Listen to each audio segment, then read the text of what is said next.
y muestras relacionadas y el día de mañana la prueba chi cuadrado. Entonces, me permiten mostrar mi pantalla en este momento.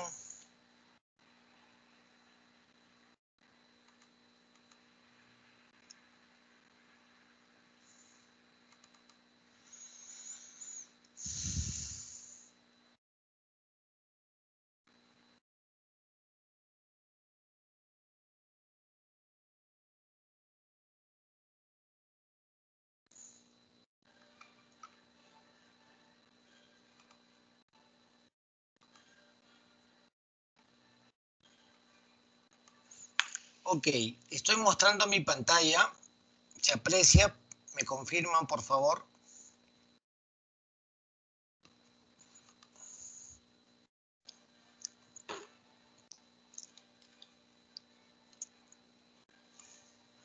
Se trata de los conceptos teóricos de las pruebas de hipótesis de una muestra. Entonces, ¿qué entendemos por pruebas de hipótesis? ¿Cuál es el propósito de la sesión? Conocer y definir las pruebas de hipótesis estadísticas, tipos de error 1 y 2 y nivel de significancia de la prueba. A menudo podemos referirnos al contraste de hipótesis como un proceso por el cual se trata de comprobar si dada una determinada información muestral se puede defender la viabilidad de alguna afirmación o conjetura hecha sobre alguna característica de la población. Se trata de conjeturas referidas a parámetros asociadas a una población o dos poblaciones, depende según sea la aplicación. Provienen de muestras aleatorias, por ello es importante averiguar si se deben a la casualidad o reflejan la realidad. Entonces, ¿qué entendemos? Ustedes están llevando el curso de metodología, ¿de acuerdo? Nosotros hemos trabajado las hipótesis de investigación, los objetivos. ¿Qué entendemos por una hipótesis de investigación? Vamos, ayúdenme por favor, lluvia de ideas.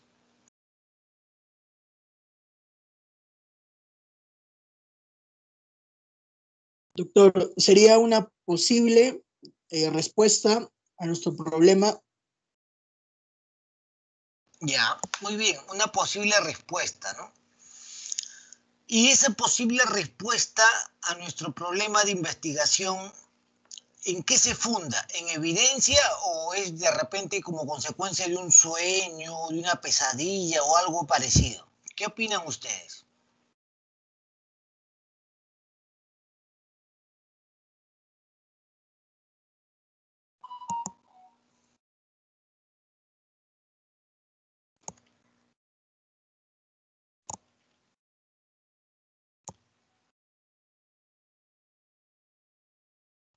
Doctor, creo que se debe basar en la información, en los antecedentes que tengamos, ¿no? En evidencia empírica. Si nosotros sabemos las respuestas a todos los problemas de investigación, no tenemos necesidad de investigar nada, porque ya sabemos todo, ¿de acuerdo? Entonces, fundando nuestras premisas, nuestros objetivos, nuestras hipótesis en antecedentes, es que nos planteamos un problema de investigación en una situación real y concreta. Por ejemplo, algún fenómeno de salud en el hospital Hipólito Unanue, o en el hospital Loaiza, o en el hospital de ciencias neurológicas, o tal vez en una dirección de salud, etcétera, etcétera. Eso significa que debemos de recurrir a información empírica, a información real de una población y de una muestra definida correctamente. Entonces, la secuencia es así. Tenemos hipótesis científicas que planteamos en metodología. Estas hipótesis científicas las, digamos, reformulamos o las reescribimos, no las cambiamos, sino las acondicionamos a hipótesis estadísticas. Las hipótesis estadísticas son dos, hipótesis nula e hipótesis alterna. La hipótesis nula es la hipótesis que se establece con la finalidad de rechazar. Es una hipótesis de no cambios, no diferencias. Es una hipótesis que las cosas están igual. La hipótesis alterna, por otro lado, la hipótesis alterna es la hipótesis del investigador, de nosotros que estamos planteando ciertas conjeturas que deseamos apoyar en base a evidencia empírica. La hipótesis alterna es la hipótesis del investigador, es la hipótesis que establece cambios, diferencias, asociaciones. Es lo que esperamos sea apoyado por la información de la muestra. Luego se manejan ciertas medidas de veracidad en torno a los modelos estadísticos que vayamos a proponer. Finalmente, una decisión y una conclusión. ¿De acuerdo?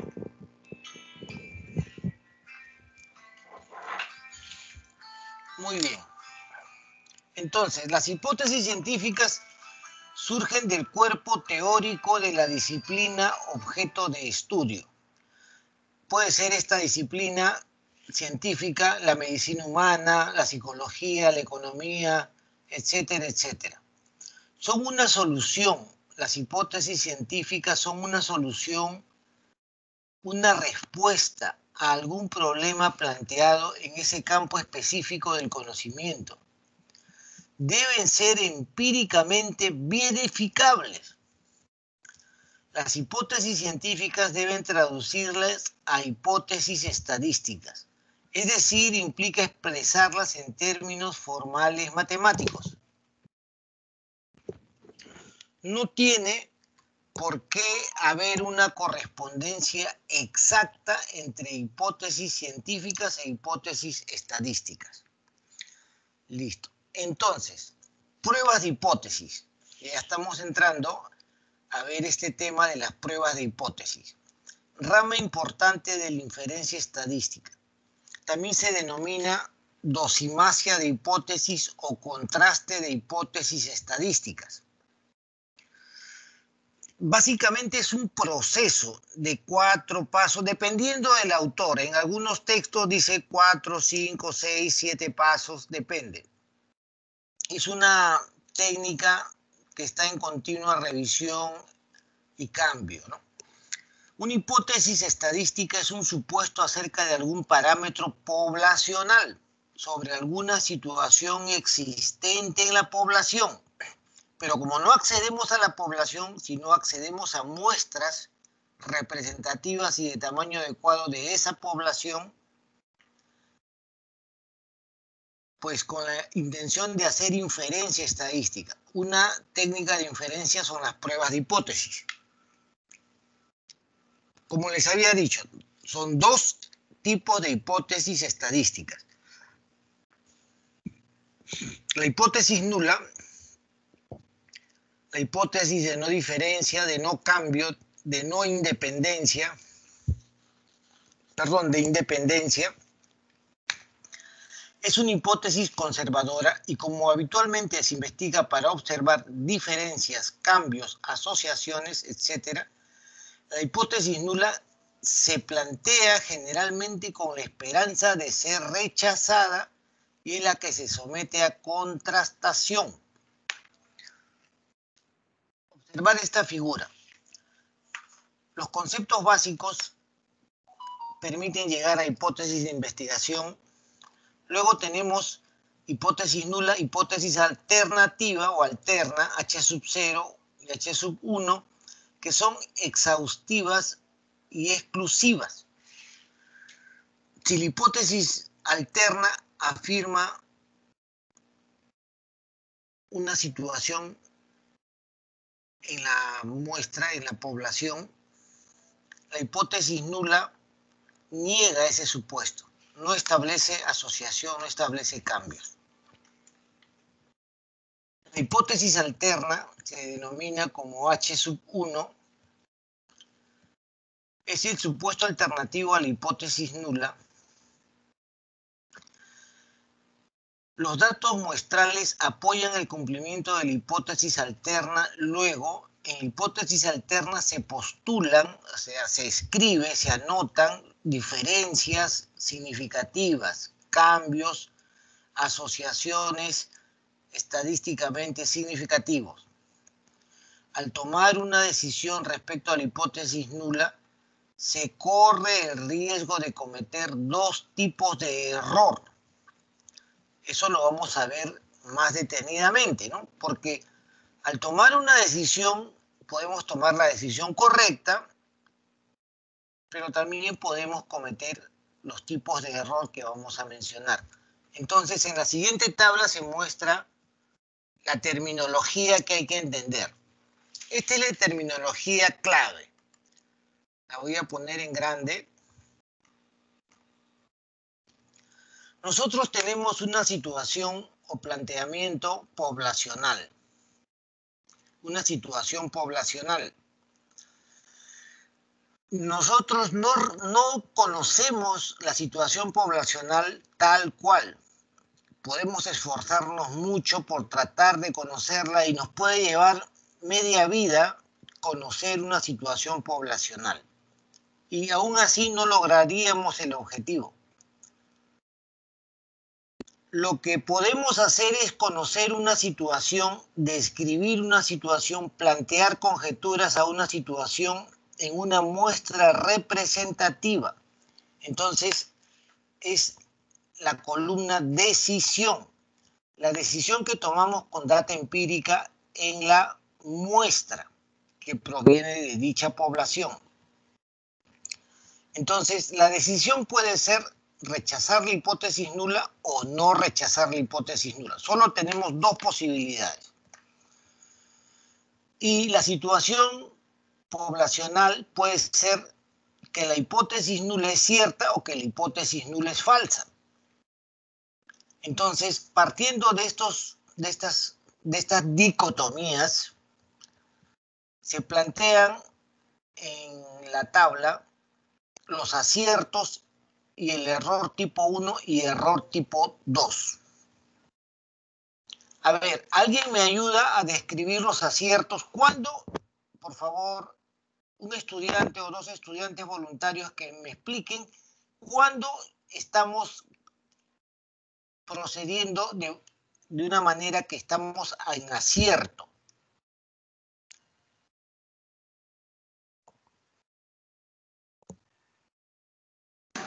Doctor, sería cuando lo que planteamos va acorde con lo que sucede, con lo que llegó a suceder con los resultados.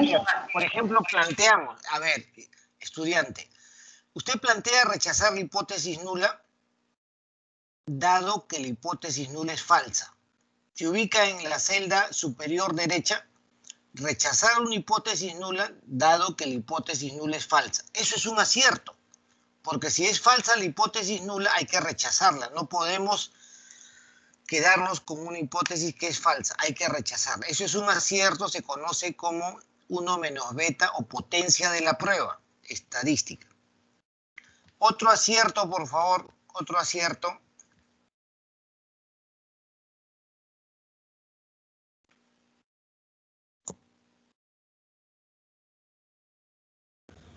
Doctor, en el caso de que la hipótesis nula resulte cierta, ¿no? Y no la habíamos rechazado.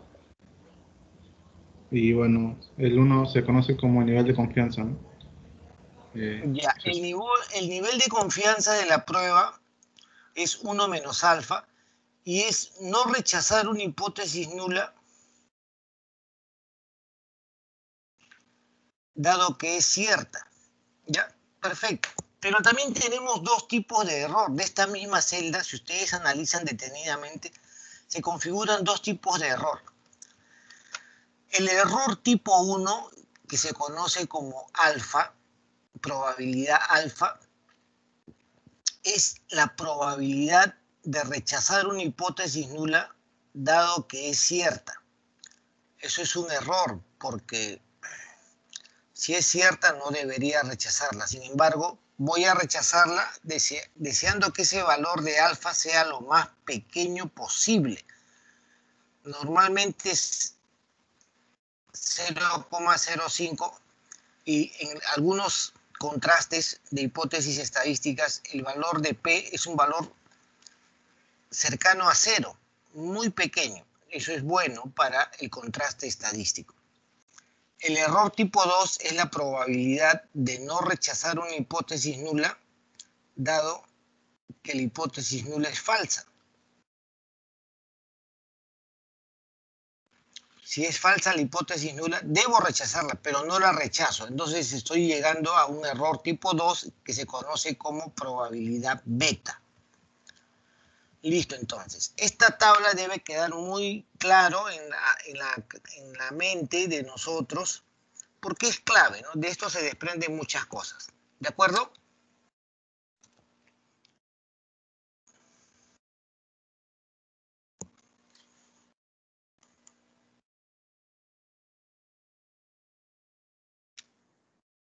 Entonces, seguimos explicando. El error tipo 1 y tipo 2.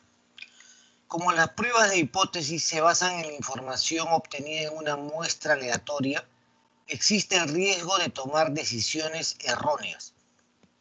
El error tipo 1 ocurre al rechazar hipótesis nula siendo esta verdadera.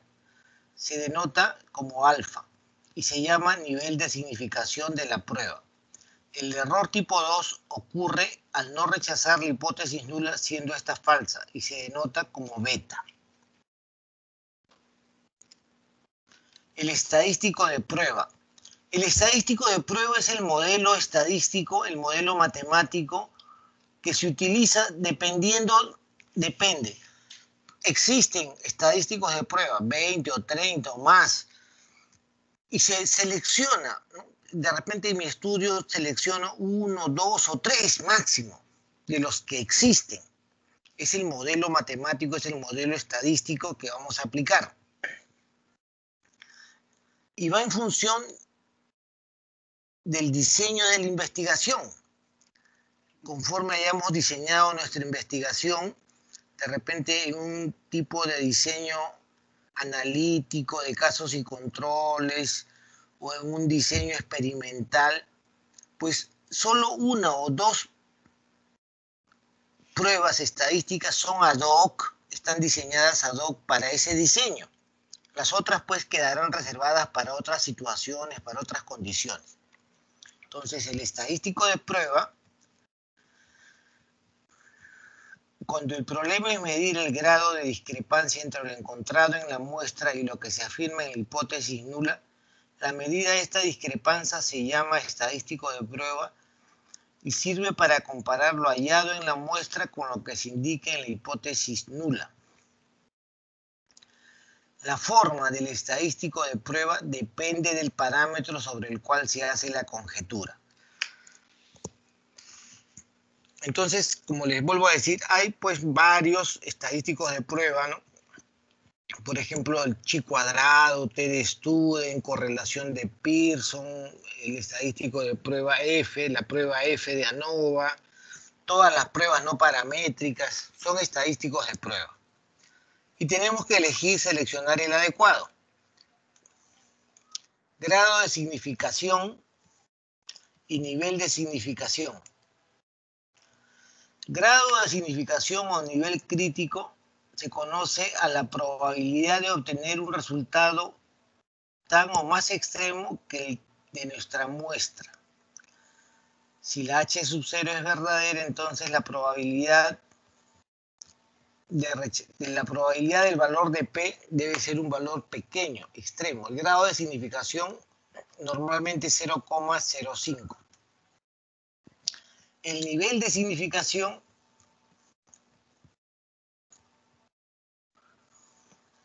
se conoce como alfa.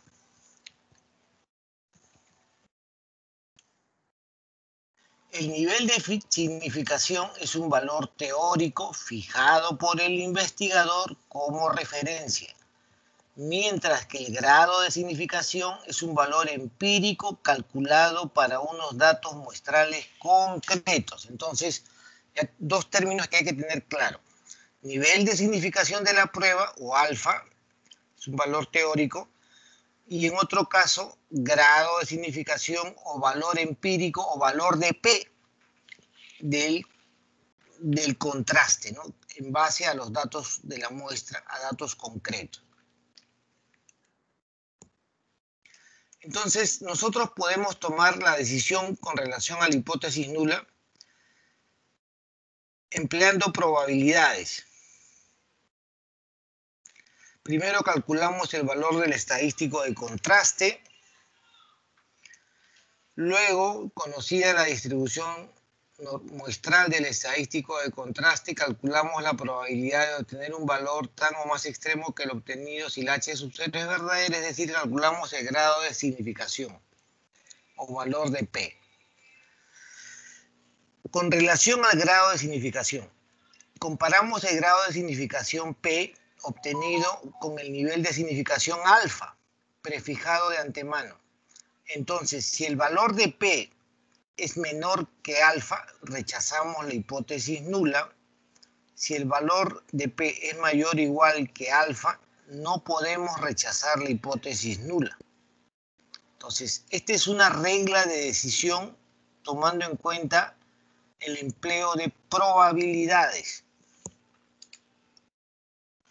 Otro caso, como se hacía hace algunos años, se toma la decisión estadística empleando distancias estandarizadas.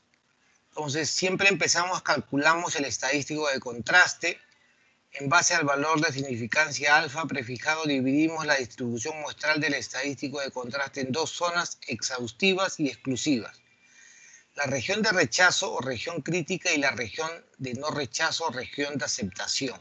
Y se dibuja una curva, se ubican los puntos del estadístico, el valor que define la región de no rechazo y la región de rechazo.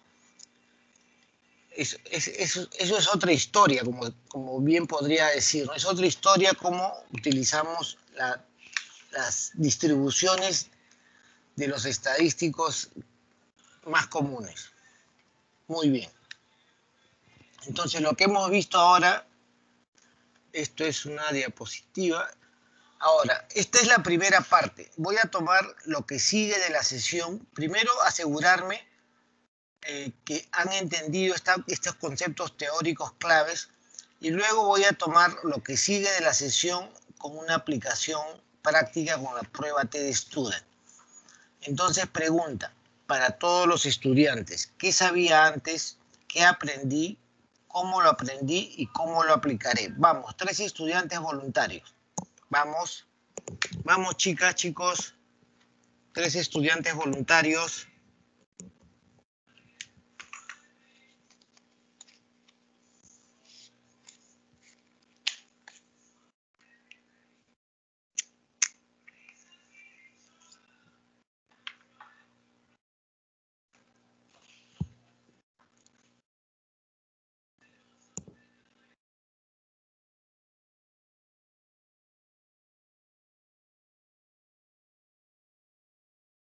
¿Qué sabía antes?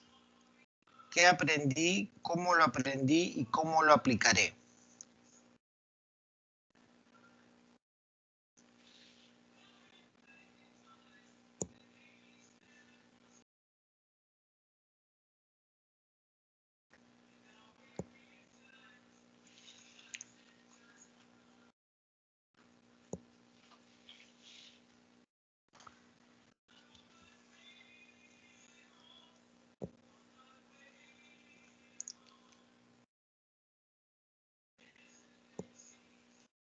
Vamos, chicos.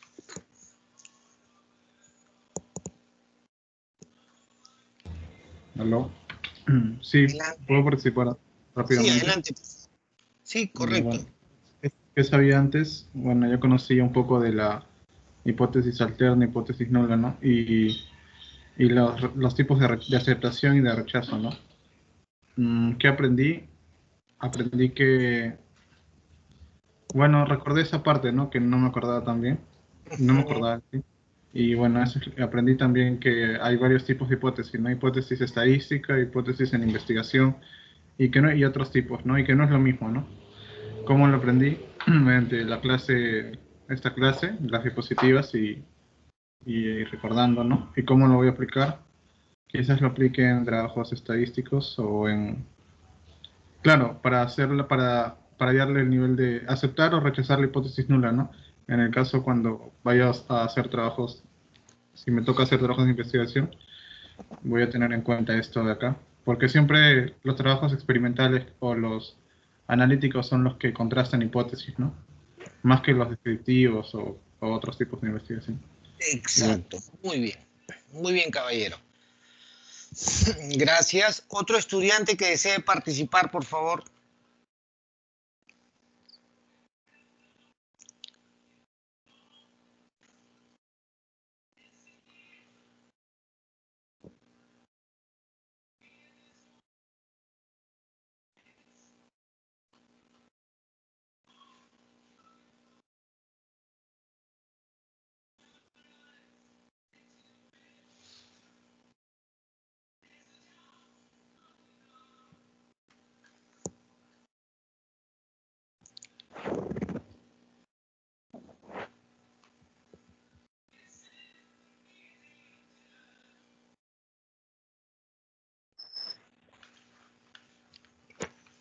Bueno, entonces, eso es muy bien.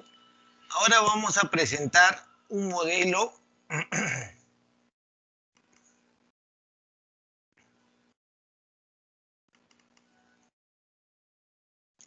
vuelvo a presentar mi pantalla.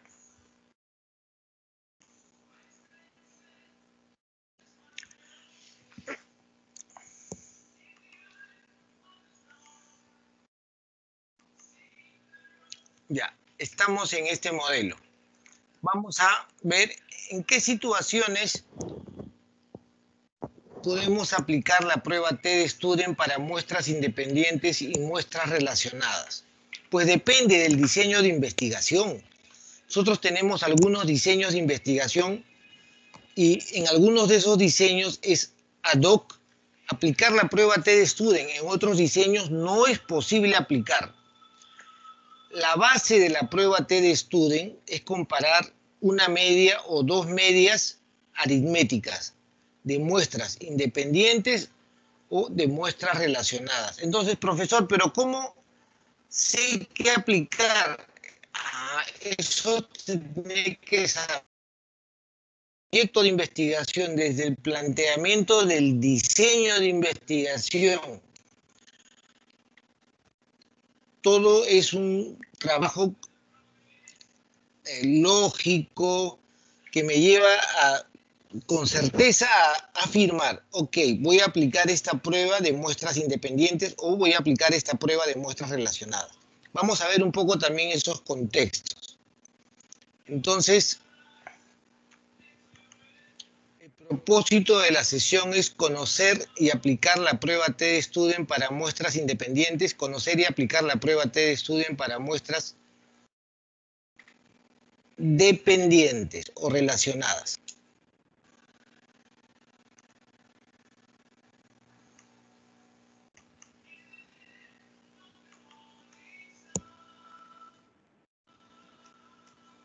Entonces, vuelvo a decir, como ustedes ven en esta lámina, lo que contrastamos son promedios o medias aritméticas o su representación simbólica mu sub 1 versus mu sub 2.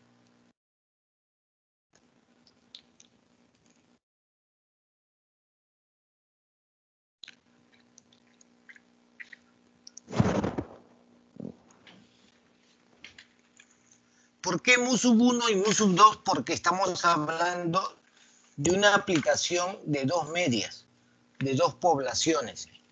Y en este caso, las poblaciones son independientes.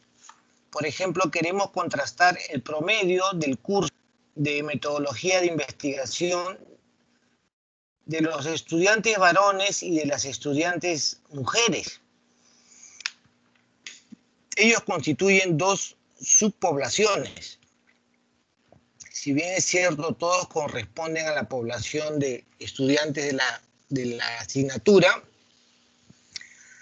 pero podemos establecer un contraste para sus promedios de notas del rendimiento académico en estas subpoblaciones.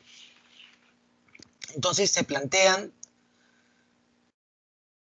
dos tipos de hipótesis. La hipótesis bilateral es aquella que utiliza el símbolo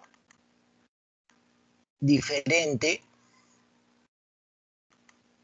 Hipótesis bilateral utiliza en la hipótesis alterna el símbolo diferente, mu⁻1 diferente a mu⁻2. La hipótesis unilateral cola a la izquierda utiliza el símbolo mu⁻1 menor que mu⁻2.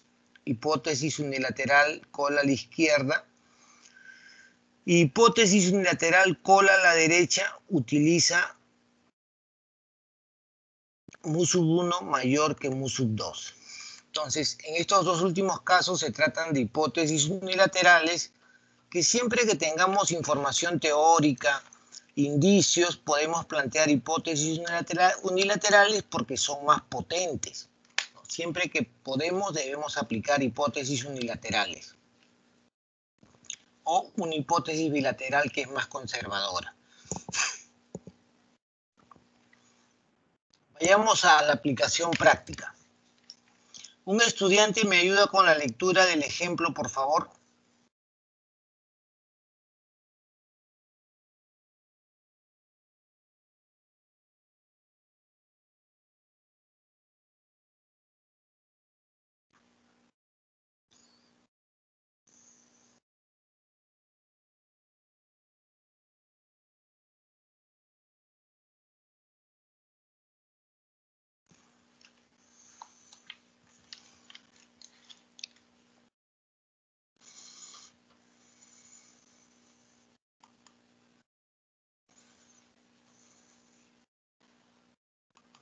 A ver, no hay estudiante voluntario.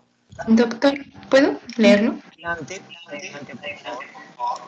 Ya. Dice, mediante un experimento se desea evaluar la eficacia de las dietas A y B en la ganancia de peso usando dos grupos de animales experimentales. El grupo 1, N⁻1 igual a 12, recibirá la dieta A enriquecida y el grupo 2, N⁻2 igual a 12, la dieta B convencional. Los investigadores desean determinar si con la dieta A los animales ganarán mayor peso que con la B, después de 5 semanas de seguimiento. Correcto. Bueno, pregunta. Esta situación experimental donde comparamos la dieta convencional B y la dieta enriquecida A, ¿permite establecer una hipótesis bilateral o unilateral? Una hipótesis bilateral solo establecería que estas dos dietas son diferentes. Recuerden los símbolos. O sea, solo diferentes, es decir que promedios a favor de la dieta A como mayor ganancia de peso permitirían establecer diferencias significativas, pero también la inversa, promedios mucho menores que la dieta convencional, también permitirían rechazar la hipótesis nula. Eso no es conveniente. En nuestro caso, lo que es conveniente es establecer que mu⁻1, la dieta enriquecida, el promedio de mu⁻1 de la dieta enriquecida es mayor que mu⁻2, el promedio de ganancia de peso con la dieta convencional. Entonces se plantea una hipótesis unilateral y tiene sentido esta hipótesis. Es unilateral, no puede ser de otra forma. Entonces se plantean las hipótesis estadísticas como está planteado en la diapositiva. Luego continuamos.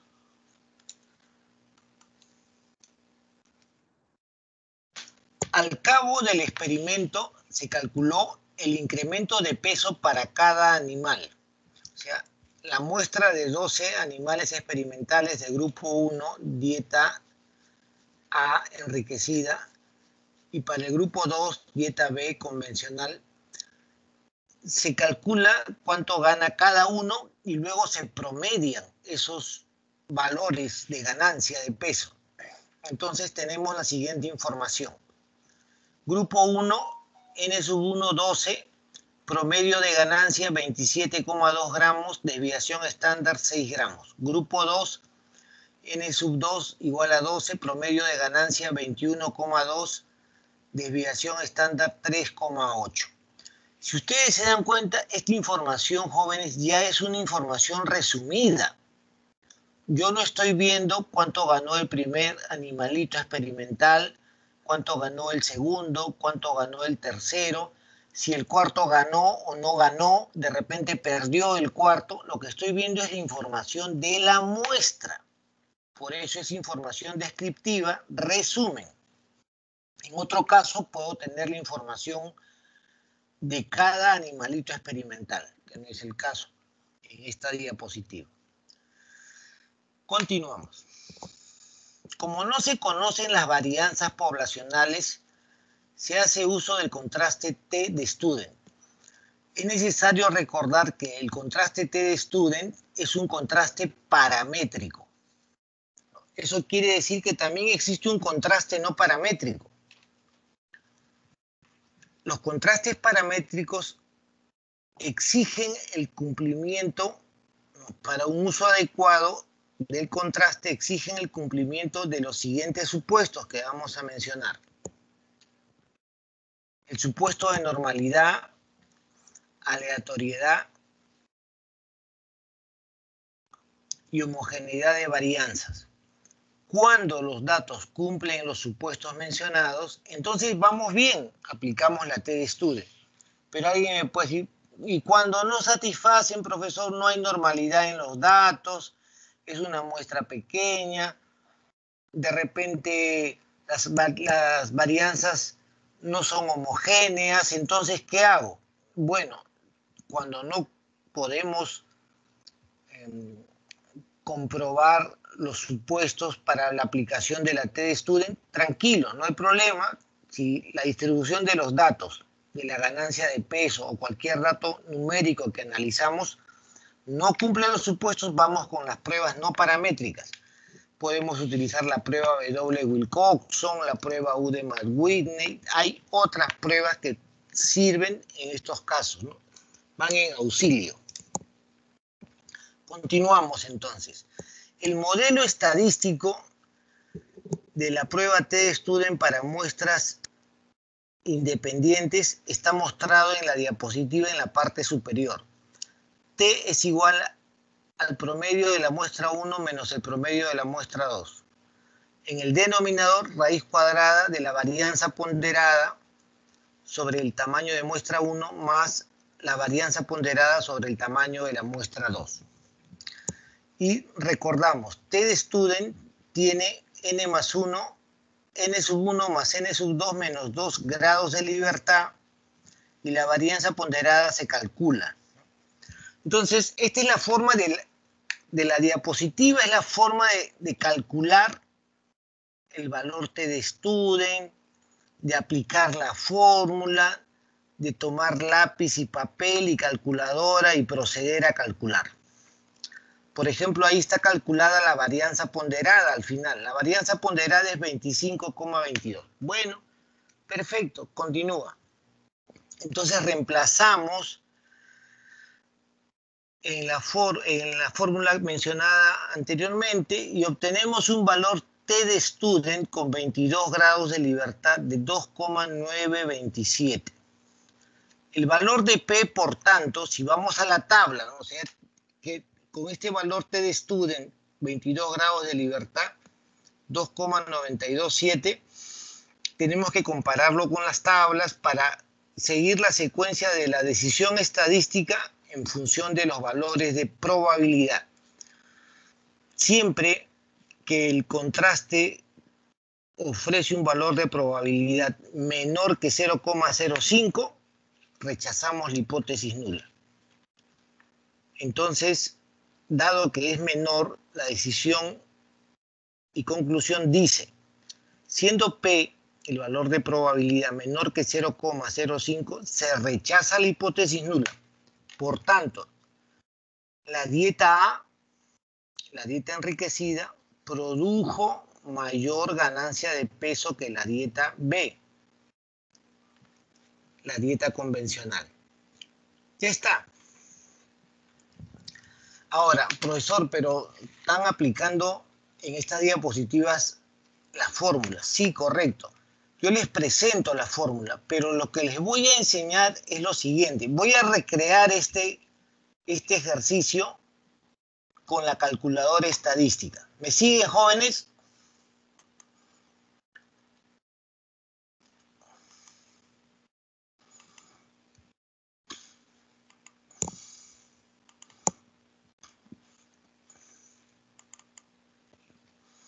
Entonces,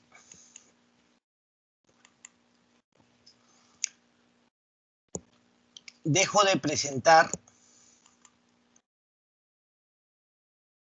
para proceder a presentar mi pantalla y lo que voy a hacer es, con la calculadora estadística, voy a hallar esos valores de T de Student, los valores críticos, el valor de P o probabilidad para un caso concreto, ¿no? Para el caso del ejercicio. Entonces, presento mi escritorio, ya está.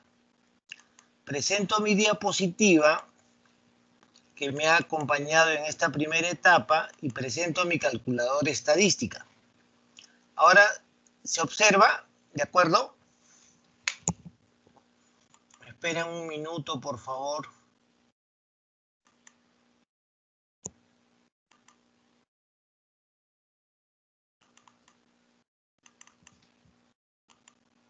Ya está.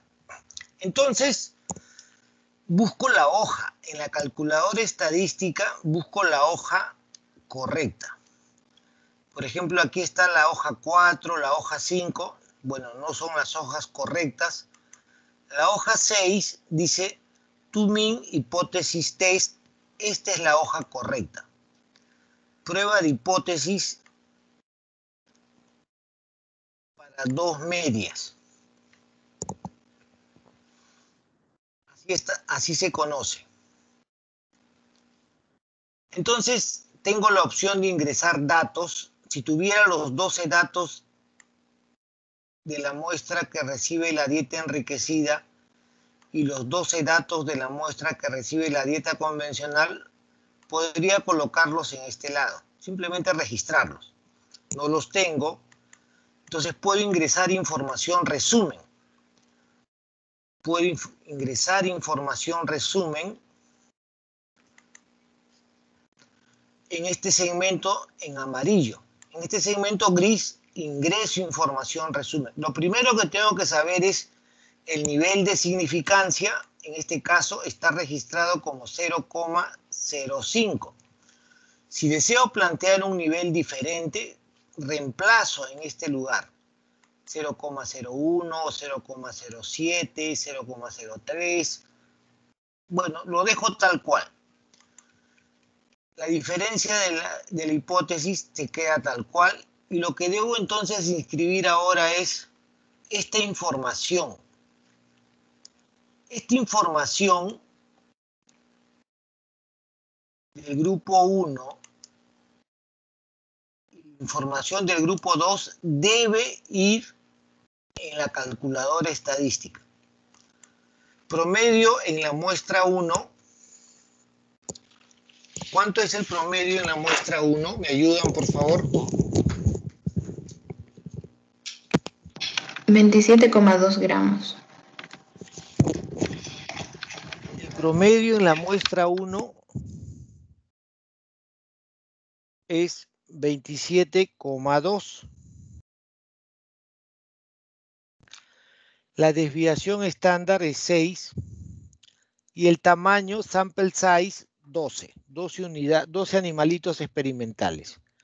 Muestra 2, la dieta convencional, promedio 21,2, desviación estándar 3,8, tamaño de muestra 12. Y automáticamente en la parte inferior, en la zona gris, ha inscrito los mismos valores, los ha repetido, ya los registró correctamente. Y vamos a ver esta primera parte, dice, usa el test de varianzas iguales, ¿no? Está asumiendo que las varianzas son iguales, lo ha comprobado, pero también podemos usar la parte inferior que dice, varianzas no son iguales, pero dice, no use esta segunda parte, dice, no la utilice, no está comprobando que debemos usar esta parte. Entonces nos quedamos en este lado, la parte superior.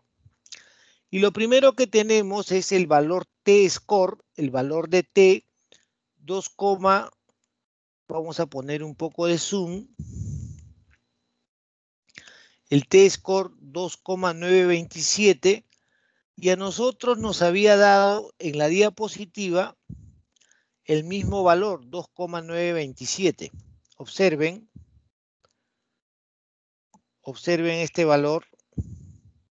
Es exactamente igual, con 22 grados de libertad.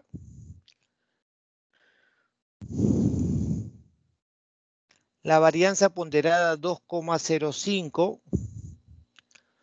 Ahora tenemos la prueba de 2 colas. Nuestra prueba es de 2 colas. No es de 2 colas, pero también en la prueba de 2 colas permite rechazar la hipótesis nula. Luego tenemos upper one tail, prueba de una cola superior o cola derecha, prueba de una cola inferior o cola izquierda. Nosotros nos quedamos con este valor que es menor que 0,005 y mayor que 0,005. Entonces, tenemos el valor de P exacto. Con ayuda del software se puede calcular el valor de probabilidad de la data empírica de forma exacta. Entonces ya está solucionado el tema. ¿Alguna pregunta, algo que quisieran aclarar?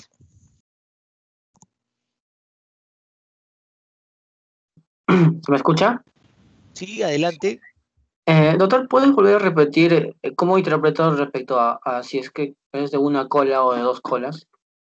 Claro, depende del símbolo. Miren cómo planteamos, ¿ah? Observen ahora. Este es el planteamiento de hipótesis estadísticas.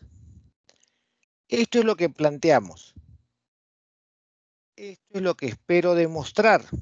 ¿De acuerdo? Hipótesis alterna. El promedio de ganancia de peso de la dieta enriquecida es mayor que el promedio de ganancia de peso de la dieta convencional. Por tanto, mu sub 1 mayor que mu sub 2. Por este planteamiento simbólico, decidimos utilizar la prueba de hipótesis upper one tail, prueba de hipótesis o T crítico para una prueba cola superior o cola a la derecha. ¿De acuerdo? ¿Aclaramos su duda, señor?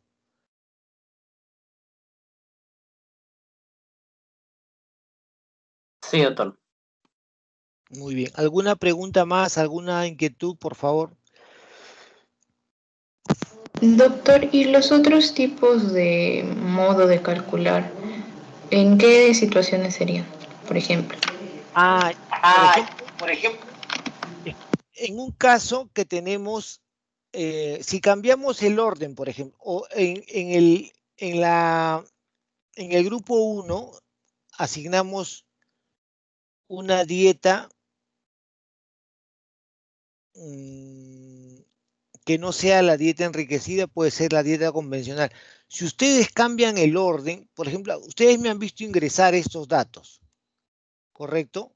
Pero ¿qué pasa si yo ingreso diferente? Si primero ingreso, la dieta convencional cambiará el resultado. Entonces, este resultado va a cambiar.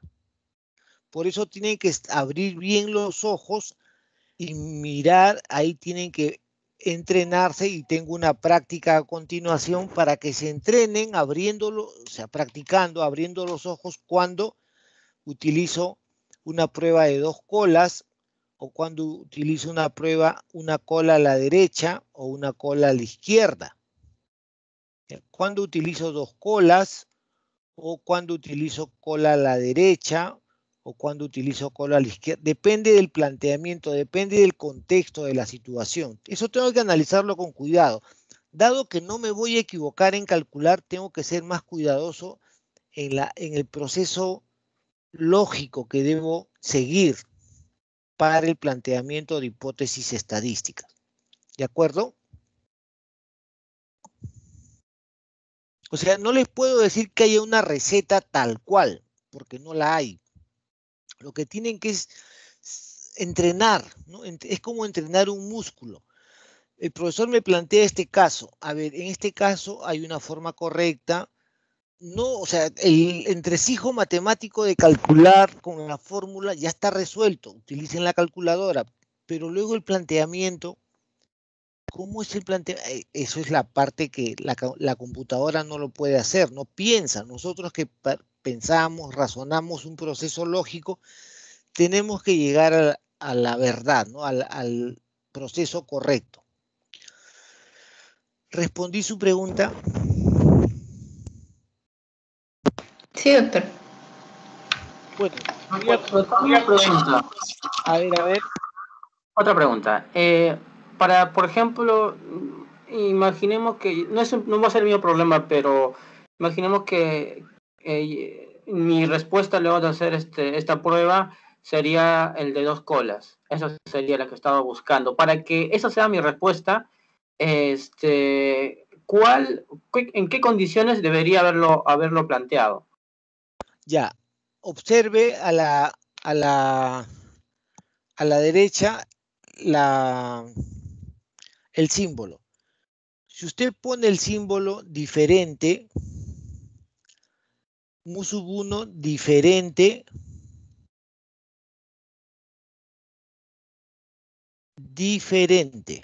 si usted hubiera utilizado el símbolo diferente, en esa condición, mu sub 1 diferente a mu sub 2 habría planteado una hipótesis bilateral. Solo en ese caso. Pero en ese caso no tendría una dieta enriquecida. Digamos, solo tiene 2 dietas. La dieta por ejemplo, ¿no? Yo les pregunto, ¿ustedes creen que la dieta de los niños de la costa es mejor que la dieta que siguen los niños de la sierra del Perú? ¿O a la inversa?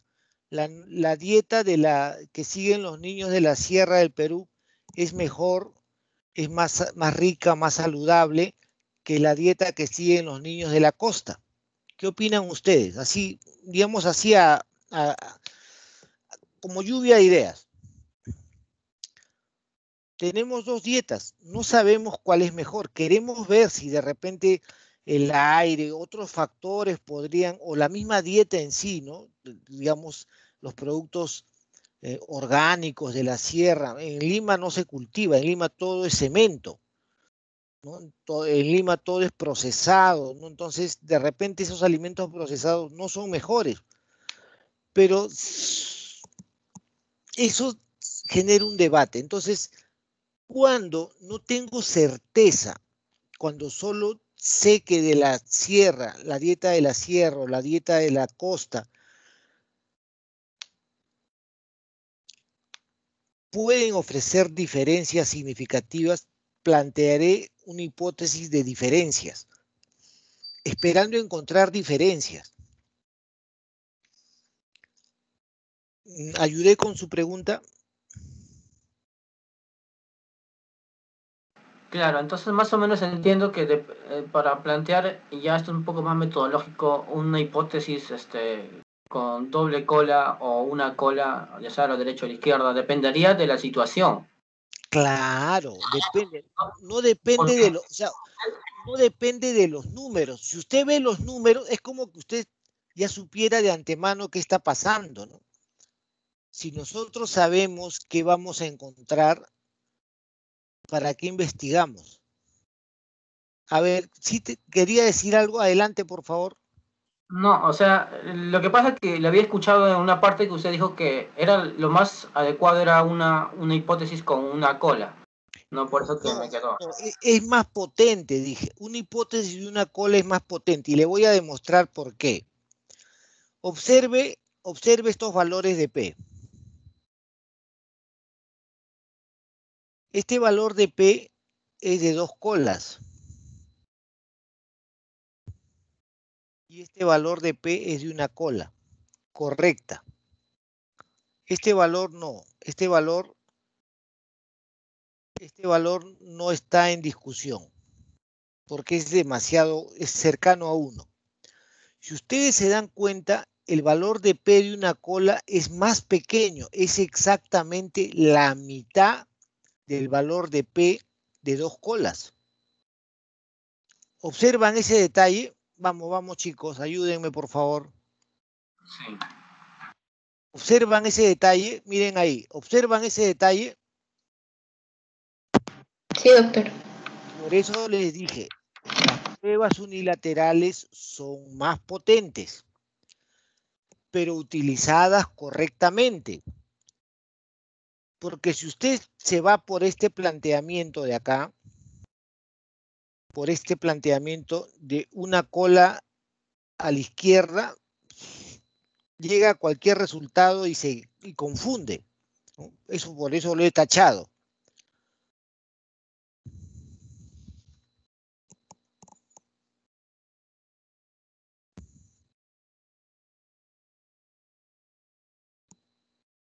¿Alguna pregunta más para continuar, por favor? Doctor, y respecto, otra cosa, no sé si entendí bien también esta parte. Decir, por ejemplo, que la cola está hacia la derecha o la izquierda, es como decir A es mejor que B o B es mejor que A, y básicamente es lo mismo, ¿no? O sea, es como decir, solamente decir A es mejor que B o B es mejor que A, y dependiendo de eso elijo la Pero izquierda o la no, derecha, pues, ¿no? joven, usted cuando dice A es mejor que B o B es mejor que A, no está diciendo lo mismo. Por eso, o sea, dependiendo si lo que digo es A es mejor que B, agarro el de la derecha, o si es B mejor que A, agarro el de la izquierda, por ejemplo. Eso sí, más o menos. Claro, hay un lenguaje simbólico, pero también está en el orden como usted ingresa la información al análisis. Ojo, o sea, ustedes han visto que yo ingresé la información al análisis como dice la diapositiva. Pero ¿qué pasa si ustedes ingresan la información e invierten la forma de ingresar los datos? En computación, en informática, hay una ley de Murphy. Si ingresamos datos que no sirven, el resultado no sirve. O sea, a mí me están viendo ingresar de una forma porque yo pues ya esto lo hago siempre, ¿no? Enseño la asignatura. Ustedes hagan la prueba. Yo les he dado la calculadora, les doy las diapositivas, ingrésenlo de otra forma. Solo hay otra forma de ingresar los datos, ¿no? Ingresar 1, 2 o de ingresar 2, 1. Yo ingresé 1, 2. Si ustedes ingresan 2, 1, es decir, lo contrario, van a llegar a otro resultado. ¿Se da cuenta lo que le he dicho o todavía no le queda claro? Sí, doctor, gracias. Ya. Bueno, entonces hay mucho tema para entrenar, ¿no? Para entrenar el músculo. Bueno, continuamos entonces. Estamos en esta diapositiva. Prueba de hipótesis de comparación de dos muestras relacionadas o comparaciones pareadas. ¿Cuándo obtenemos dos muestras relacionadas? Como yo les dije, depende del diseño. Existen diseños de investigación que dan lugar a dos muestras relacionadas. El clásico, el diseño antes-después, en donde cada sujeto sirve como su propio control. Imagínense que no tenemos dos dietas, solo tenemos la dieta enriquecida. y queremos probarla, ¿no? Queremos probar qué tan buena es la dieta enriquecida y ahora ya no tenemos 24 animalitos, sino solo 12. Entonces a los 12 los pesamos el día 1. El día 1 todos suben a la balanza y decimos, ok, pesan tanto. Ya sabemos cuánto pesan al inicio del diseño. Y quiere decir que cada animalito va a servir como su propio control. Es decir, que luego de 4 semanas de recibir la dieta enriquecida, vamos a volver a pesarlo. Entonces, la primera medida es antes y la segunda medida es después de recibir la intervención con la dieta enriquecida. Y lo que vamos a cuantificar, de hecho, estamos seguros que vamos a tener ganancia, pero queremos cuantificar cuánto es esa ganancia. ¿Será significativa esa ganancia? Por ejemplo, ¿qué pasa si solo ganan, ¿no? Estos animalitos en 4 semanas ganan en promedio 5 gramos? En promedio ganaron 5 gramos, con una desviación estándar de 7. O sea, algunos ganaron mucho y otros ganaron muy poquito, con una alta dispersión. ¿Eso qué quiere decir? Que de repente el estadístico T-de-Student no detecta esa ganancia promedio, no la detecta como significativa, lo cual nos llevaría a concluir que la dieta enriquecida no es eficaz para la ganancia de peso. Eso es analizando solo 2 factores, la dieta y el diseño, o sea, solo la dieta, pero pueden influir otros factores de repente que no se controlaron, ¿no? Hay factores que se controlan en el diseño. Hay mucho tema por ver. También hablando del diseño pareado, ¿no? El diseño pareado consiste cuando el investigador selecciona pares de sujetos muy parecidos entre ellos, por ejemplo, con relación al sexo, edad, y en forma aleatoria a estos pares les asigna uno de 2 tratamientos. Entonces, en este caso, el ejemplo dice, se tiene los niveles de colesterol total de una muestra de 8 pacientes antes y después de participar de un programa de dieta y ejercicio. Después del programa de dieta y ejercicio, los niveles de colesterol total disminuirán significativamente. Entonces, en este ejemplo se plantea una aplicación de un programa para reducir significativamente los niveles de colesterol.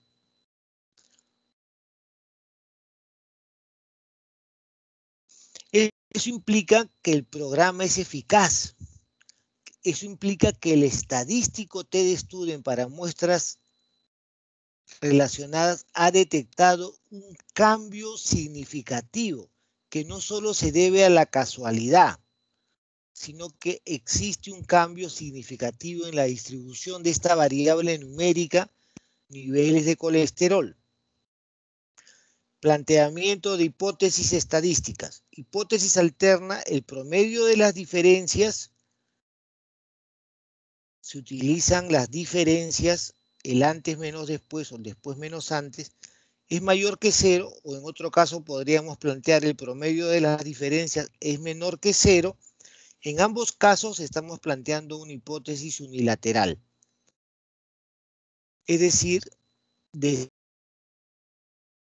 colesterol total disminuirán, donde mu sub d es el promedio, la media poblacional de las diferencias. Entonces, continuamos.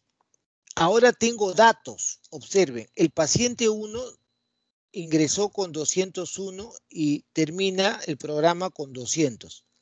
Reduce 1 con signo positivo. El paciente 2 ingresa con 231 y aumenta 6 miligramos. 5 con signo negativo. El paciente 3 tiene 221 y sale del programa con 216, disminuye 5. El paciente 4 disminuye 27. El paciente 5 disminuye 4. El paciente 6 disminuye 21. El paciente 7 disminuye 30. y el paciente 8 disminuye 40. Perfecto, hay pacientes, la mayoría disminuye, eso es bueno. Algunos disminuyen muy poco, otros disminuyen mucho más. Por lo menos uno no disminuye, sino aumenta. ¿Eso qué quiere decir? Que no solo, si bien es cierto en este análisis bivariado, todo lo asignamos al programa dieta y ejercicio, pero podrían existir otros factores que debemos controlar. Hay dos maneras de controlar factores o variables confusoras. En el diseño de investigación es una forma de controlar y la otra forma de controlar es aplicando modelos multivariables, o sea, modelos estadísticos más potentes porque ya se han dado cuenta de que la realidad es más compleja, la realidad es multicausal. Entonces, habría que corregir estos valores en función de otras características, ¿no? Si son nuestros pacientes, podemos preguntarle, por ejemplo, otros factores como la edad, de repente la personalidad, de repente la ocupación, si son de una ocupación sedentarios o son de una ocupación muy activos, ¿no? Etcétera, etcétera, que podrían influir en este resultado del colesterol, o por lo menos podrían confundir este resultado del colesterol. ¿De acuerdo?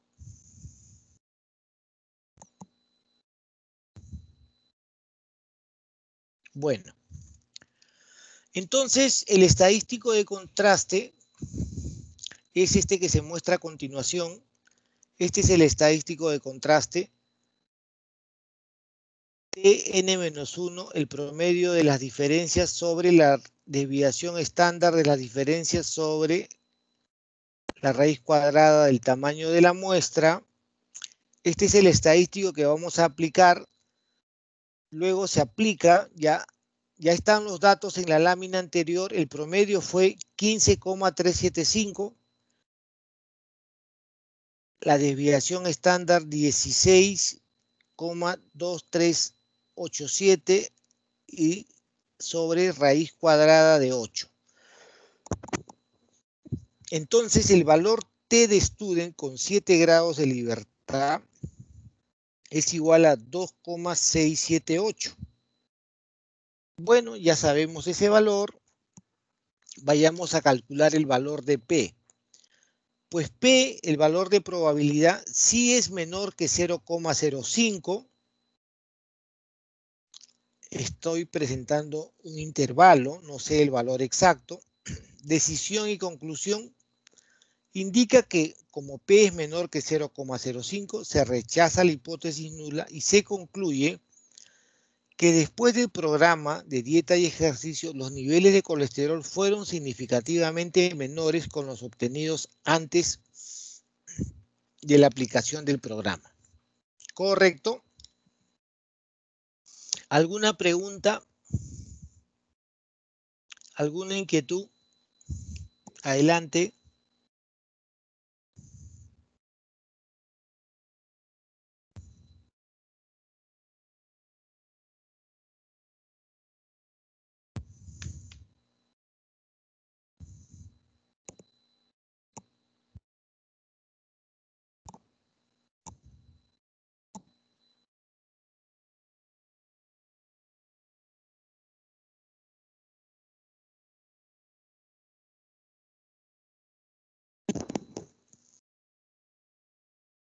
Ya, entonces lo que voy a hacer ahora es demostrar este ejercicio de aplicación con la calculadora estadística.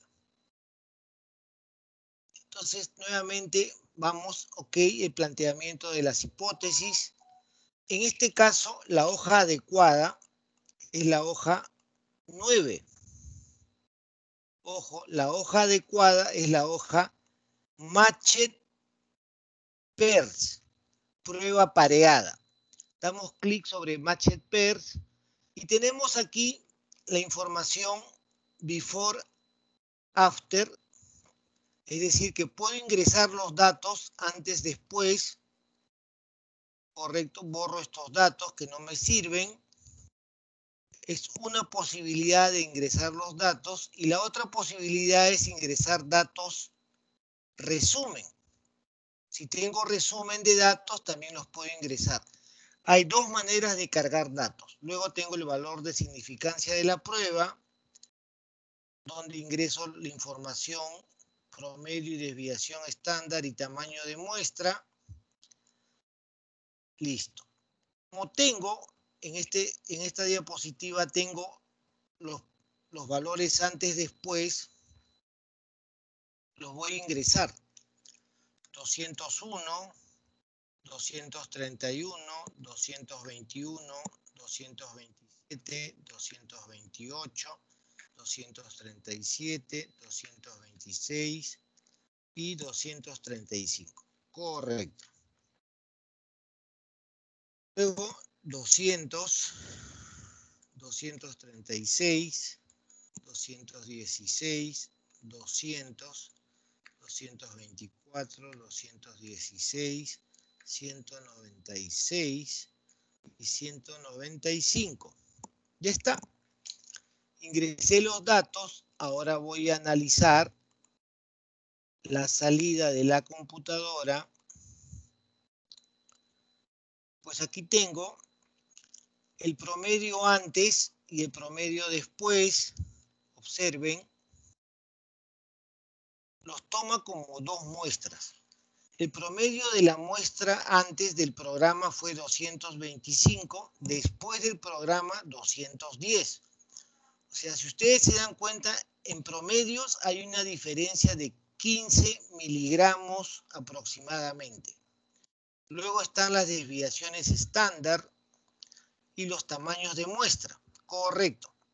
Luego dice el promedio de las diferencias. Ustedes recuerdan que aquí el promedio de las diferencias se estableció en la diapositiva, lo toman como signo positivo. Observen, en la diapositiva se está trabajando con signo positivo, pero en la hoja de trabajo lo está tomando como signo negativo. ¿Ven? El signo es negativo. ¿Eso qué quiere decir? Que ha tomado, para que el promedio de estas diferencias sea signo negativo, está tomando el valor después menos el valor antes. Es una forma de tomar después menos antes. La otra forma de tomar las diferencias es antes menos después. ¿Se ubican ahí, jóvenes? Vamos, me confirman, por favor.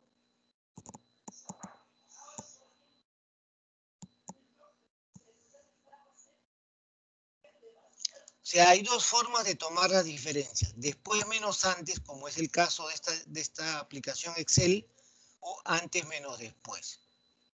Luego, la muestra es pequeña, no es muestra grande. Entonces, toda la región de el valor T-score 2,687 es correcto. 7 grados de libertad, correcto. El valor de P es menor que... Entonces, el valor de P en este caso está ubicado en este lado. Prueba de una cola menos 1,89. P-value 0,0158 menor que 0,05. Por tanto, la decisión estadística es rechazar la hipótesis nula. ¿De acuerdo? Listo, entonces. Con esto les he demostrado que la calculadora estadística es una herramienta potente, pero hay que entrenarse. Hay que entrenarse en su aplicación. Y para entrenarse en la aplicación les voy a presentar los ejercicios a continuación. ¿Alguna pregunta, algo que quisieran aclarar, por favor?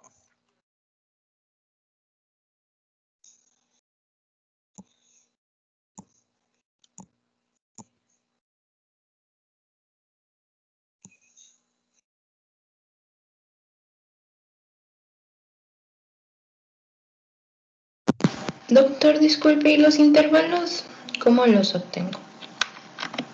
En la diapositiva también presenta otro método para hallar intervalos.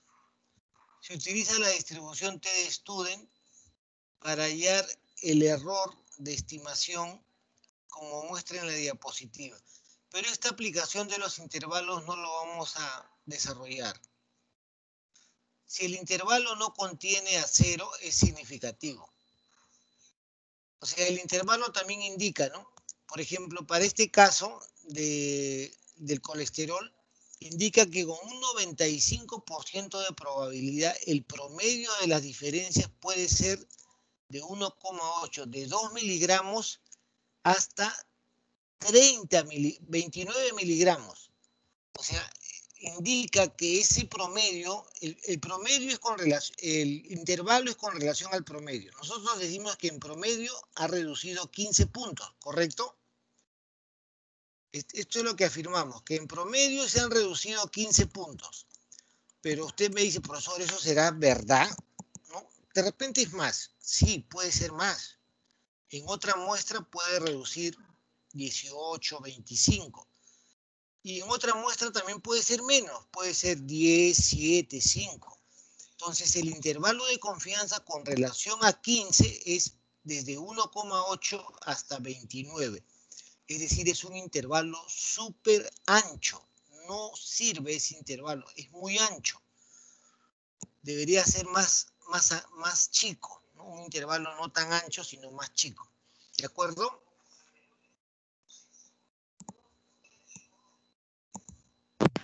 Sí, doctor, gracias.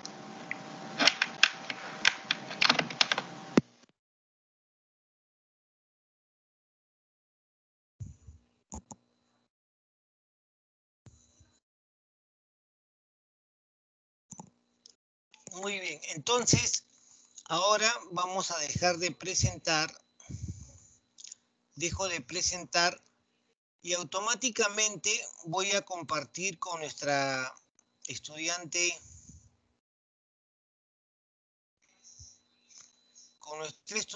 Ingrid. Vamos a saludar a Ingrid Arquínigo para trasladarle los materiales.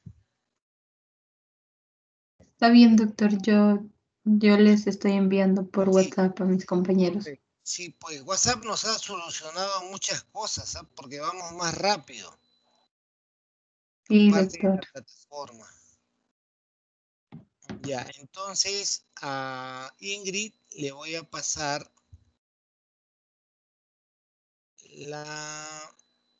los ejercicios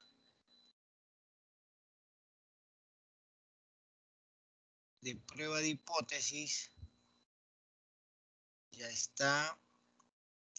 Luego las diapositivas de prueba de hipótesis. Ya está. Y la diapositiva de la prueba T de Student.